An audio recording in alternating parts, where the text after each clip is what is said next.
Путинди колдогон казак депутаты мандатынан ажырады. Ташиев күч түзүмдөрүнүн ортосунда келишпестик жок экенин билдирди. Кыргызстанда электр энергиясы кымбаттайт. Батыш Украинага Леопард немис танктарын жеткизеби? Иран аннексияланган Крымды Орусияныкы деп тааныбайт. Каракалпакстанда жапырт рейд жүрүп 132 адам кармалды.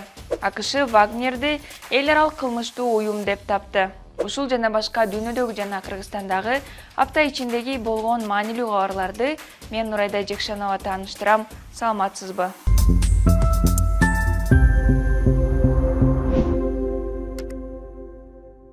Мен Россиядын президентин колдойм.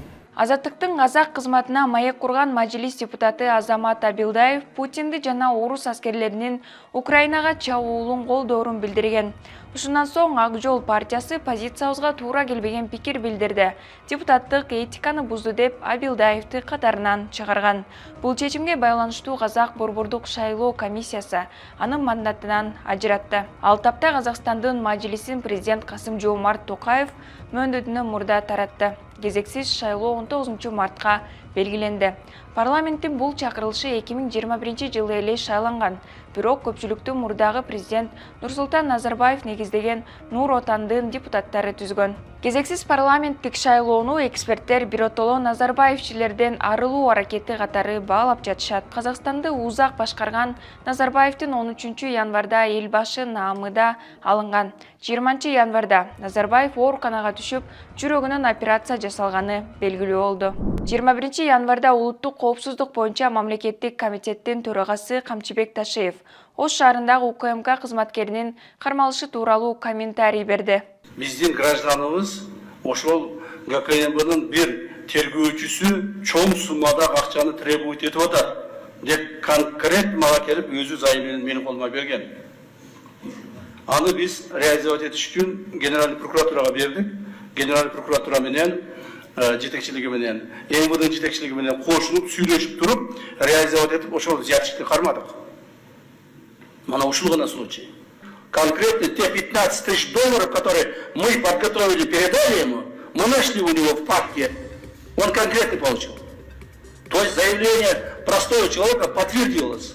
Ташиев күч түзүмдөрү ортосунда келишпестик жок экенин баса белгилеп, кармоо тууралуу туура эмес маалымат тараткан кээ бир маалымат каражаттары бул үчүн жоопко тартылышы керектигин айтты. Ошондой эле ал бардык мамлекеттик органдар көзөмөлдөө экенин, бардык операция президенттин байкоосу астында өтүп турарын айтып, мамлекеттик органдар президенттин чечимин сыйлап, бардык мамлекеттик органдар жана кызматкерлер маалымат берүүдө сак болууга тийиш экенин айтты. 20 январда УКМКнын Ош шаарындагы башкармалыгында УКМКнын тергөөчүсү $15,000 өлчөмүндө пара алып жаткан учурда кармалганын баш прокуратура билдирген. Учурда иликтөө иштери уланып, кылмышка тиешеси бар башка кызмат адамдарын аныктоо амалдары жүрүүдө.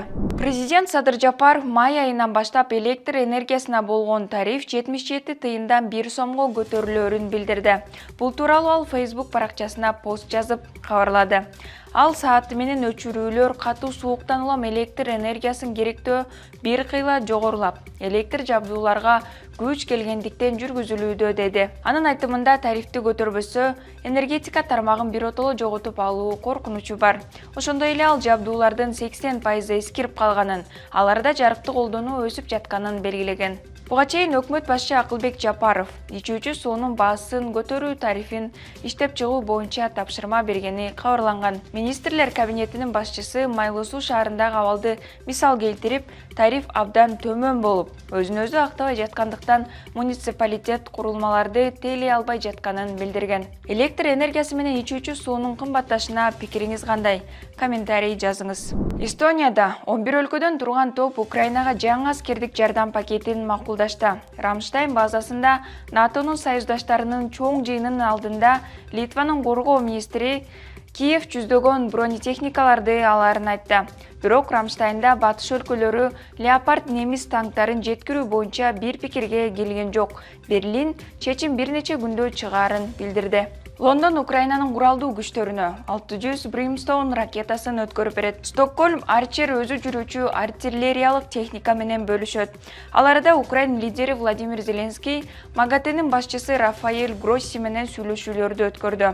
Агенттиктин инспекторлору өзөктүк инфраструктуранын коопсуздугун камсыз кылуу үчүн бардык украиналык АЭСтерге жайгаштырыла турганын ырастады.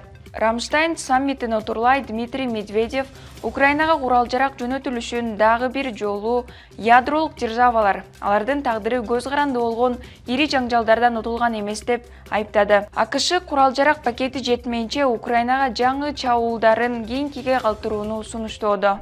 Иран бийлиги Крым жана аннексияланган 4 облусту Орусияныкы деп тааныбастыгын Ирандын тышкы иштер министри Хусейн Амир Абдуллахян түркиялык ТРТ World телеканалына билдирди.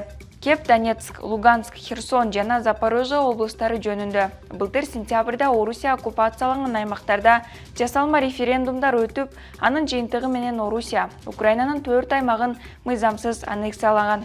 Ал эми Украинанын жарым аралы Крымды орус бийлиги 2014-жылы тартып алган. Дүйнө коомчулугу орус аннексиясын айыптап келет жана аннексияны мыйзамсыз деп эсептейт. Бир гана Беларусь, Түндүк Корея, Никарагуа жана Сирия Орусиянын аннексиясын тааныды. Украинадагы согушта Орусия Ирандын шахет учкучсуз учуучу аппараттарын колдонуп жатат. Өткөн жылы ноябрда Иран алгачкы жолу Россияга учкучсуз дрондорду бергенин мойнуна алган. Иран бийлиги дрондор согушка чейин берилген деп айткан. Өзбекстандын Карагалпакстан автономиялык республикасында антитеррордук рейдтер өттү. Издөөдө жүргөн 132 адам кармалды деп УЗА маалымат агенттиги өлкөнүн ички иштер министрлигине таянып жазды. Кармалгандар Нукус окуясына тиешеси бар жогу тууралуу өзбек бийлиги азырынча маалымат бере элек. Укук коргоо органдары объектилерди жана 90 миңдей үйдү тинтиген. Жергиликтүү тургундар өздөрү ок атуучу куралдарды ок дарылары менен өткөрүп беришкен. Дайынсыз жоголду деп табылган 12 адам үйлөрүнө кайтарылган. Карагалпакстандагы рейдтер Нукус шаарында Өзбекстандын конституциясына өзгөртүү киргизүү долбооруна каршы 1-июлда башталган нааразычылык акцияларынан жарым жылга чукул убакыт өткөндөн кийин болду. Анда кеминде 18 адам курман болуп, 516 адам кармалган. 4-июлда Өзбек парламенти өлкөнүн конституциясына өзгөртүү киргизүү долбоорунда Карагалпакстандын эгемендиги статусун сактап калуу чечимин кабыл алган. АКШ ЧВК Вагнер менчик компаниясын эл аралык кылмыштуу уюм катары таанып, келерки аптадагы санкцияларды киргизерин билдирди. Бул тууралуу Ак үйдүн улуттук коопсуздук кеңешинин өкүлү Джон Кирби билдирди. Ал Вагнер Украинада жана башка жерлерде ырайымсыз кылмыштарды жана адам укуктарын бузуп жатканын айтып, ага жардам берип жаткандарды аныктоо, бетин ачуу жана жоопко тартуу үчүн талыкпай иштейбиз деди. Вагнердин жетекчиси Евгений Пригожин АКШнын жана Европа биримдигинин кара тизмесине киргизилген. Орусиялык жекеменчик компания Украинадагы согушка активдүү катышып келет. Джон Кирбинин айтымында, учурда Украинада 50 миңдей Вагнердин жалданма аскерлери бар. Вагнер согушкерлеринин 80%-на жакыны түрмөдөн тартылгандар. Ал эми Пригожин буга чейин Ак үйдүн билдирүүсүнө акыры азыр Вагнер жана америкалыктар кесиптештер болуп калды. Азыр мамилебизди кылмыштуу кландардын чатагы деп атоого болот деп жооп берген. Бул аптадагы маанилүү кабарлар топтому ушулар болду. Медиа хабка катталып, лайк басып, комментарий жазганды унутпаңыз. Эмки аптада кайрадан көрүшкөнчө.